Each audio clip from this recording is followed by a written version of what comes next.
বড়দিনের প্রস্তুতির খবর জানাতে মুন্সিগঞ্জ থেকে যোগ দিচ্ছেন শুভ ঘোষ। যাচ্ছে তার কাছে। শুভ, মুন্সিগঞ্জে এবারের বড়দিনের উদযাপনটা কেমন হতে যাচ্ছে আমাদেরকে জানাবেন।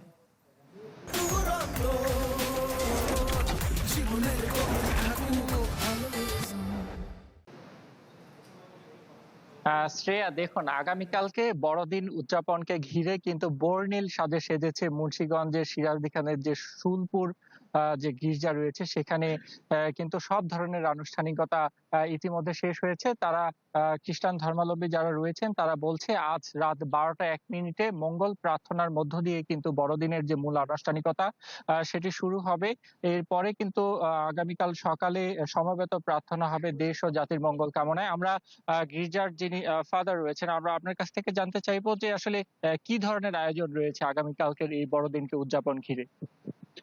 আগামীকাল আমাদের খ্রিস্টানদের জন্য অত্যন্ত আনন্দের দিন, বড়দিন উৎসব। আর এই উপলক্ষে আমাদের মুন্সিগঞ্জের সিরাজদি খানের একমাত্র খ্রিস্টান জনপল্লী সোলপুর ধর্মপল্লী, এখানে উৎসব এবং আনন্দমুখর ভাবেই এই বড়দিন উৎসব উদযাপনের জন্য প্রস্তুতি চলছে।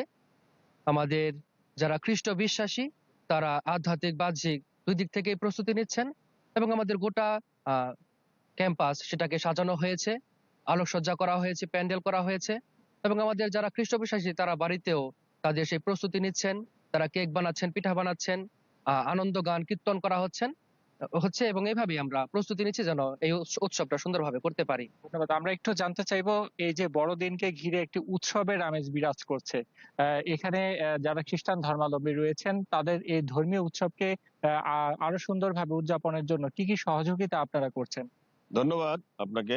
অ্যাকচুয়ালি আমার বাড়ি এইখানে। আমরা ছোটকাল থেকে এদের এই উৎসবের সম্পৃক্ত থাকি। তো এই বছর আমি আরো বিশেষ করে, যেহেতু বাংলাদেশের বিভিন্ন জায়গায় দেখতেছেন আপনারা জঙ্গি হামলা হচ্ছে, তার জন্য আমি আগামীকাল যদিও তাদের উৎসব, সেই উৎসবকে একদিন আগে আমি তাদের সাথে দেখা করার জন্য আসছি। এবং আপনারা জানেন সারা বাংলাদেশের আজকে কালকে উৎসব মুখর, যেহেতু আমাদের নেতা তারেক রহমান আসতেছে, সেই উপলক্ষে আমরা সবাই ঢাকা থাকবো। আজকে তাদেরকে আমরা ইনশাল্লাহ সব ধরনের আশ্বাস দিয়ে যাচ্ছি এবং আমরা সবাই তাদের সাথে আছি। বুঝতে পেরেছি। সে আপনি শুনছিলেন যে আসলে উৎসবকে উৎসবের মতো করে উদযাপন করতে, উৎসব মুখর করতে সব ধরনের আয়োজন ও প্রস্তুতি নেওয়া হচ্ছে। ধন্যবাদ শুভ। বড়দিনের প্রস্তুতির খবর জানতে যুক্ত ছিলাম মুন্সিগঞ্জে।